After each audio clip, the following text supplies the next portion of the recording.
Hello, guys. Welcome back. The Backseat Driver. Yeah, with me, Julian, together with Idris and James, and together today we are going to talk about authorized dealers versus parallel Parallel importers. importers.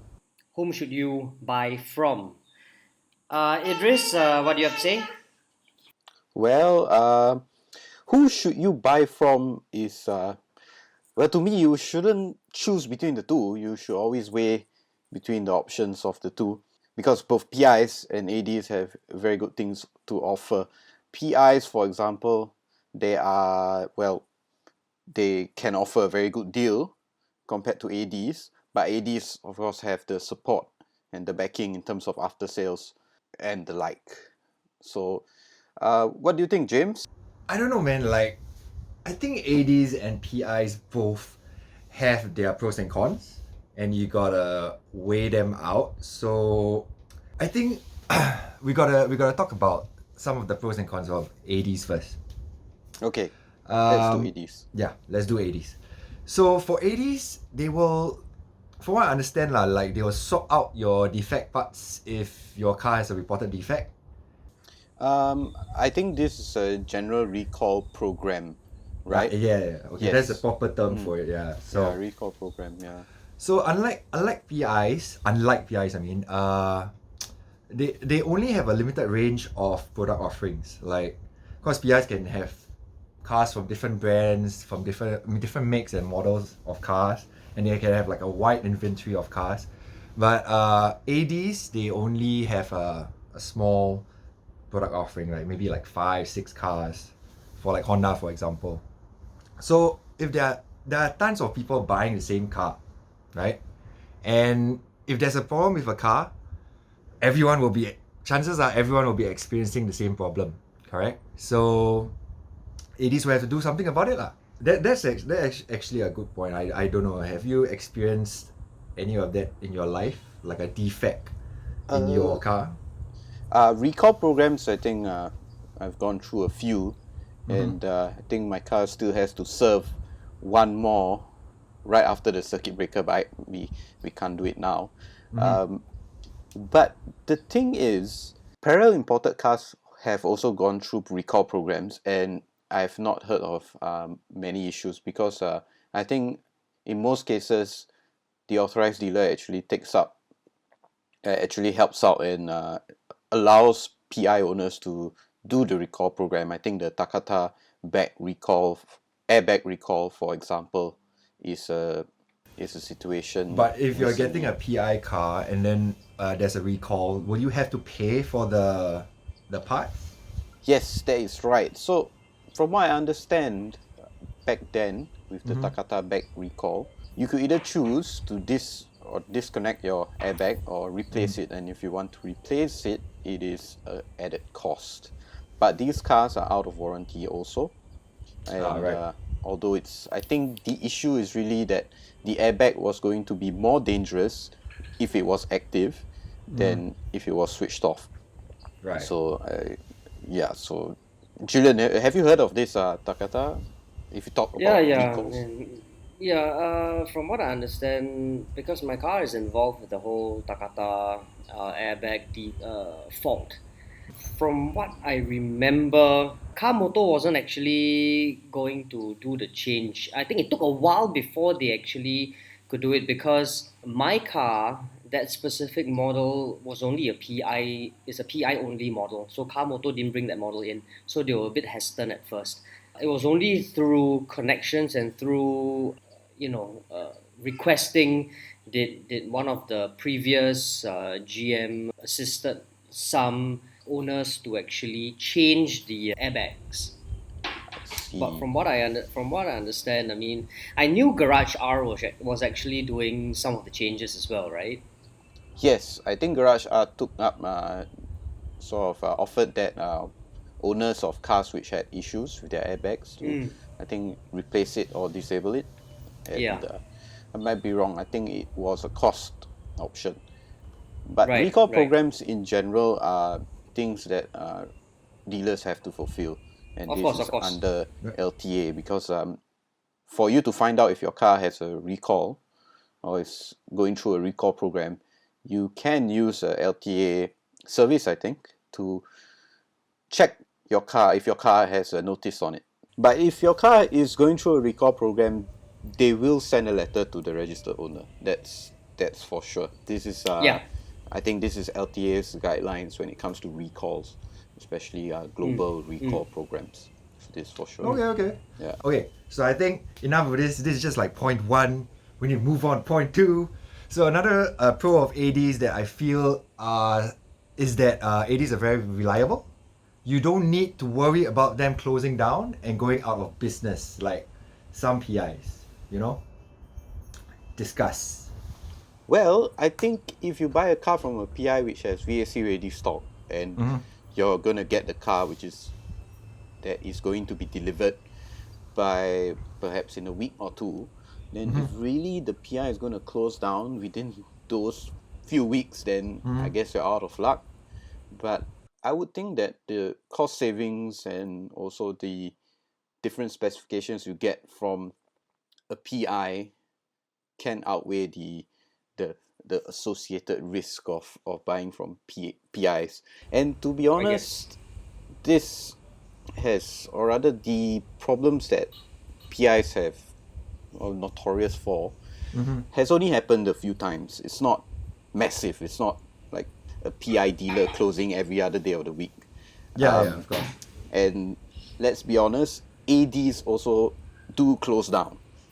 I think a couple of years ago, there was a AD which closed down, and this has happened throughout, I think, history also. No, but The I think ADs this do point close. this point is more like the chances of a PI closing down is higher than an AD, right? Yeah, partly because there are more PIs out there than Yep, ADs yep, yep. also. So you have to look at the bigger picture. Yep.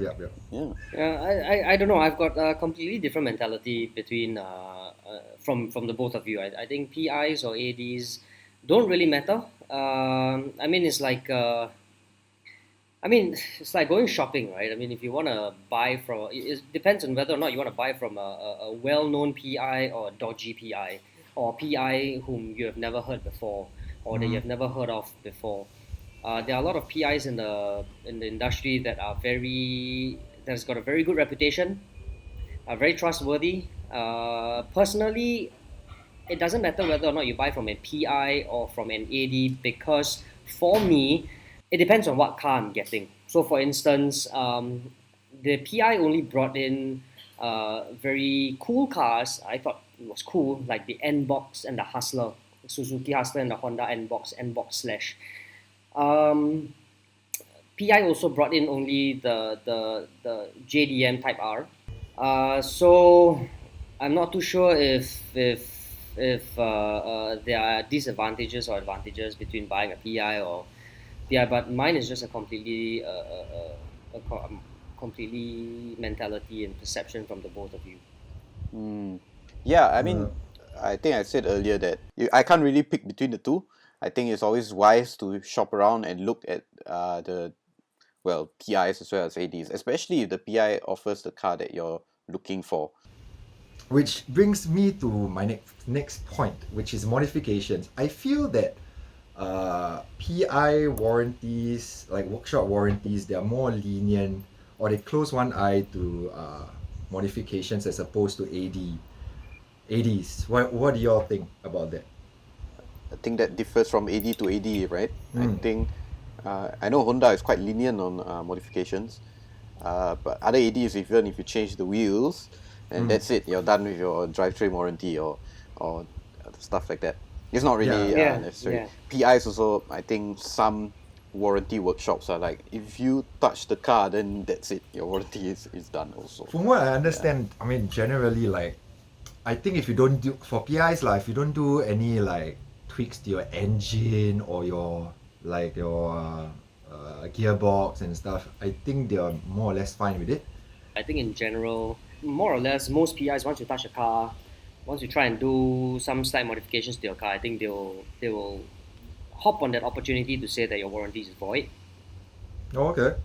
But there are some differences in equipment as well. I remember a couple of years ago, I mean, a couple of generations of MX-5 before. When Mazda brought it in, it came with Bose speakers as standard. It came with some other features and stuff. But for the PIs, it didn't. It doesn't come with Bose speakers as standard. It doesn't come with some of the other significant features. I can't really remember, but I I drove both, and I realized the differences were quite vast. No, I don't Mm. remember the MX-5. But yeah, I know the RX-8 was very imported also, and I think the spec Yeah, there was a much cheaper option also, which was more base for the RX-8, and I think earlier on in the RX-8's life, I think only the PIs had the automatic transmission, if I'm yeah, not wrong. So that's quite an interesting time.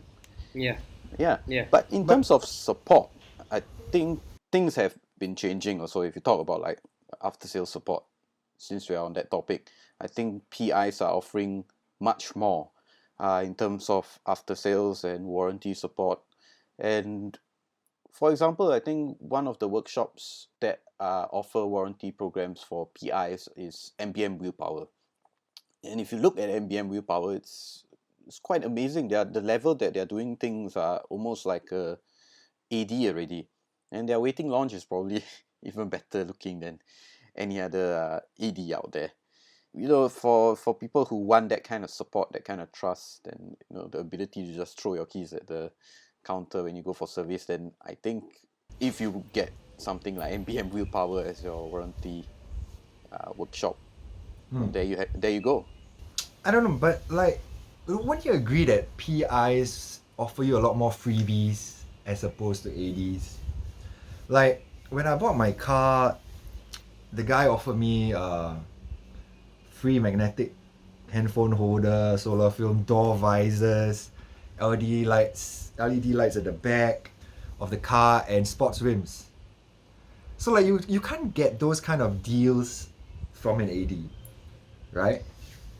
Yeah, you can't, but you have to also understand where the AD is coming from. Like the AD will probably offer you rims which are original, which only like the manufacturer, like for example Mercedes Benz, AMG wheels, and tinting probably is from a specific supplier, and No, but I think yeah.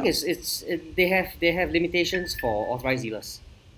Authorized dealers will have limitations. I mean, they can't offer you so many things that are out of the boundary of what the fit is supposed, or in their case, what the jazz is supposed to be like. Because it's not just costing; it's also branding. It's also Yep, it's there are a lot true. of things to be considered. Whereas PIs, I really don't think they care much. So long as they sell the car, I think that's sort of makes sense. Yeah, yeah, yeah. It's all for Agreed business with you. case. So if they can afford to give all this, and I think the magnetic phone holder, solar Okay lah, I films, mean it's like and all that fifty kind of dollars, stuff. but it still adds up to the whole like satisfaction as a customer. You know what I mean? Yeah, Yeah, yeah. even though it's a small item, No, I but think when it it goes a comes, long okay, way. so on that note of satisfaction, when you come to satisfying a customer, customer satisfaction, so to speak, I think when we approach buying, say you buy a PI versus you buy an AD from an AD, I think it's all about a different experience. The buying experience is completely different. I mean, I would expect if you walk into a Lexus showroom and you buy, say, a Lexus, I would expect the customer service to be excellent, top notch. They'll sit you down in a nice leather suave chair, serve you whatever coffee you want. You might even be able to pull off a request like, can I have a packet of nasi lemak or something, and they'll probably go out and actually get it for you. I don't think you'll get that in any PIs. They'll probably get Yeah, you a cup of coffee, but the cup of coffee is probably from a canteen somewhere. But the coffee that you get from authorized dealers are probably machine made. So these are right. the small little things, right? And obviously, in a Lexus showroom, the salespeople are in suits. They serve you in suits, making you feel like a really really important person. They're probably in jeans and t-shirt from a PI. Yes, this is But true. Jack cars will probably be in uniforms. But I mean, the rest Yeah, that I know of, they're probably going to be in t-shirt and jeans.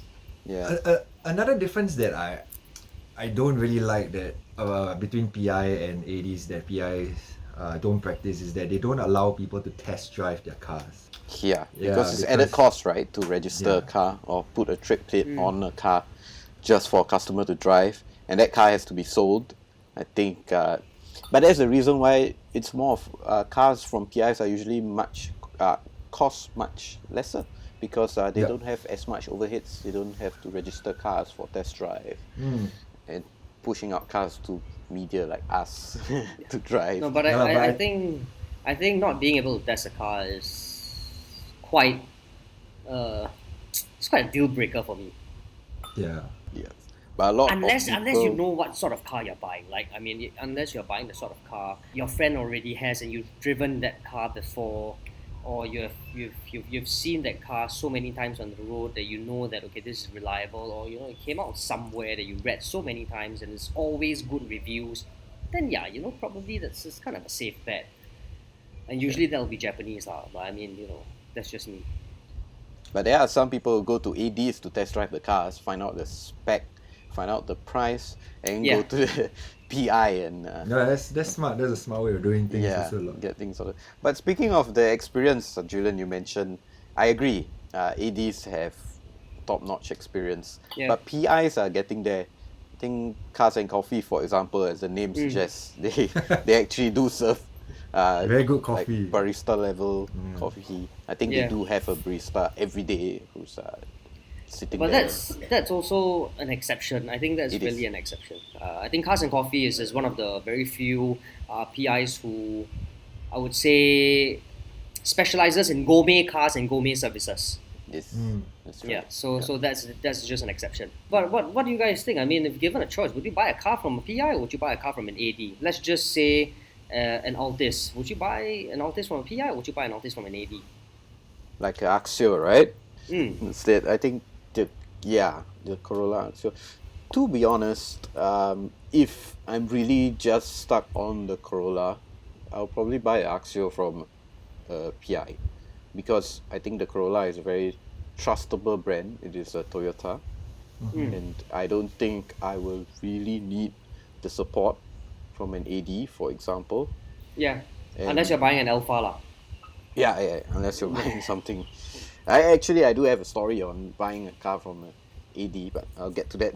And yeah, probably because you if you like cars, you know the cars that you own, and you would be sort of involved in the servicing and stuff like that. So there's a lot of cost savings that can be done over the years if you just do the servicing yourself outside, for example. And some cars really, they're going to be very dependable for the next 10 years. So I would buy from a PI. I would buy a Corolla from a PI if there was a situation, but that only on that car. But you mentioned a story of an AD. Just quickly before we conclude, just briefly talk about it. So a lot of people say when you buy a car from an AD and you will get the support, especially after sales. When you buy a car from an AD, and if you buy it from a PI, let's say a sort of a rare, I wouldn't say a rare, more of not very common as in not as in exotic kind of rare. I would think that you might be worried about getting support. So my previous car was from an AD, and this is a Japanese car, by the way, and it was doing fine for 9 years of its life. And for some reason, there was a catastrophic electronic failure on 9 year of ownership. And when it went to the AD, and mind you, this car has been serviced religiously for the last 9 years at the AD. The AD didn't know what was the problem, and the car sat for I think close to 3 months with no parts, with their service advisors not knowing what's wrong with the car. And when they finally solved it, things happen. I totally understand, and maintenance is, servicing and breakdowns do happen. But it was surprising because you would think that, if you buy a car from an AD, you get the fullest support. Yeah. If anything happens, and this is a car from an AD, this is a Japanese make, and something really bad happened and they couldn't solve the problem. Even when they did get the car up and running after a couple of months, the car just never ran right, and we got rid of it quite quickly after that. So yeah, the difference is AD also, you can't really see your car when you service it, right? You put the key at the counter and then you can't go into the workshop and check out the car, whereas if you go to those PI or not PI workshops, rather workshops outside in general, you can speak to the mechanic and see what parts are being replaced. So yeah, that's the experience. So it's not always bells and whistles or support from ADs. Although I think for the most part it will help you in the long run, but I had an experience where it didn't really help. Yeah. Right. Okay, so for me, my overall verdict is if you're looking for a car that ADs don't offer, then I think PIs would be a good choice. But if ADs do offer the model that you want, I think they're probably the best bet. In my opinion lah. Although if you want to zeng your car, right, then you'd rather go the PI route. That's what I think. And also, if you're the type of person like me who's very into the you're gonna get this for free and this for free and this for free, and okay. Then yeah, PI is your go-to lah. Yeah. Yeah. Well, I think if I were you, don't buy a car.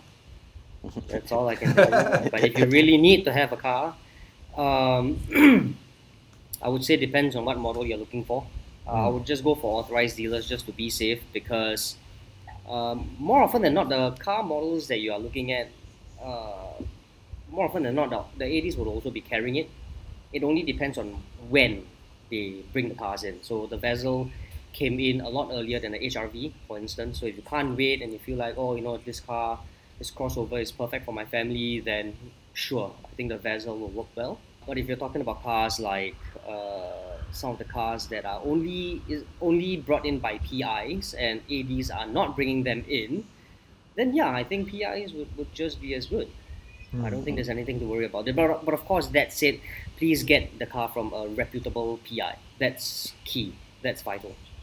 Right. So shop around, make sure you get a good deal, and do take a look at PIs also and see if the pros and cons you can accept. I think you might get a very good deal out of it. Yeah.